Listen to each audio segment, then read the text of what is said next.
ড্যাশবোর্ডের নিচে দেখবি 5 লক্ষ টাকা রাখা আছে গাড়িতে। যা, যে শুভ্র ডিএসকে দিয়ে, ডিএস কোম্পানিতে যা। ঠিক আছে, কিন্তু তুমি যাবে না?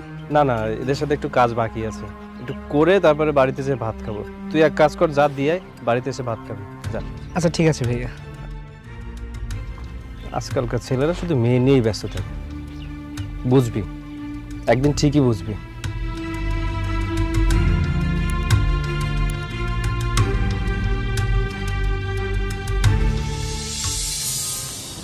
দেখুন ম্যাডাম, আমরা তো আপনাকে এত টাকা লোন দিতে পারবো না। কিন্তু কেন স্যার? আমি তো আপনাকে বলেছি এই লোনটা আমাদের জন্য কতটা গুরুত্বপূর্ণ। এই লোনটা না পেলে আমাদের পথে বসতে হবে। ম্যাডাম, এখানে আমাদের কিছুই করার নেই। আর এতগুলো টাকা আপনাকে কিসের ভিত্তিতে দিব?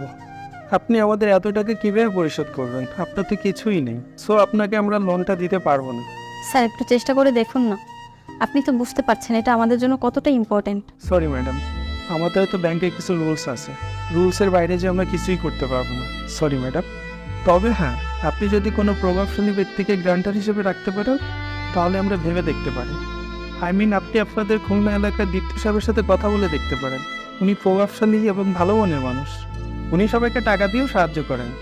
আপনি যদি আপনার লোনের গ্রান্টার হিসেবে ওনাকে আনতে পারেন তাহলে আমাদের ব্যাংকের লোন দিতে কোনো সমস্যা নেই। আচ্ছা ধন্যবাদ স্যার, তাহলে আমি আসি।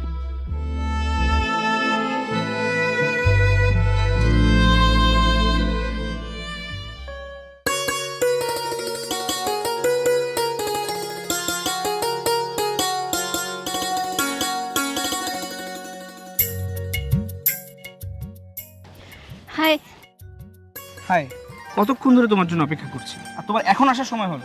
বাবার সাথে একটা দরকারি কাজে কথা বলছিলাম, এই জন্য একটু দেরি হয়ে গেল। আচ্ছা একটা কথা বলো তো, তোমাকে না বলেছিলাম গাড়িটা পরিষ্কার করাতে? লোকে দেখলে কি ভাববে? তুমি নিজে ফিটফাট থাকো অথচ তোমার গাড়িটা থাকে নোংরা। আরে আমি গিয়েছিলাম ভাইয়ের একটা কাজে, আর সেখান থেকে তুমি ফোন করলে সরাসরি এখানে চলে এলাম, গাড়িটা পরিষ্কার করার সময় পাইনি। আচ্ছা তুমি বলো কি জন্য ডেকেছো? আচ্ছা ঠিক আছে, আমি তোমাকে একটা দরকারে ডেকেছি। আসলে তুমি হয়তো জানো না, বর্তমানে আমাদের আর্থিকভাবে খুব সমস্যা চলছে।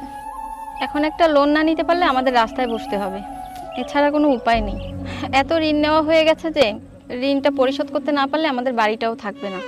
আর এসব চিন্তা করতে করতে বাবাও অসুস্থ হয়ে পড়েছে। আমি ব্যাংকেও গিয়েছিলাম, কিন্তু ব্যাংক থেকে এত টাকা লোন দিতে রাজি হয়নি। ব্যাংক থেকে দীপ্ত ভাইয়ার কথা বললো, আর দীপ্ত ভাইয়া তো তোমার ভাই, শুনেছি উনি অনেক ভালো মনের মানুষ। তুমি একটু তোমার ভাইয়াকে বলো না আমার লোনের গ্যারান্টার হতে, তাহলে হয়তো আমার লোনটা পাস হয়ে যাবে। আচ্ছা ভাইয়া তো অনেক ব্যস্ত থাকে, তবুও দেখি আমি ভাইয়ের সাথে কথা বলে।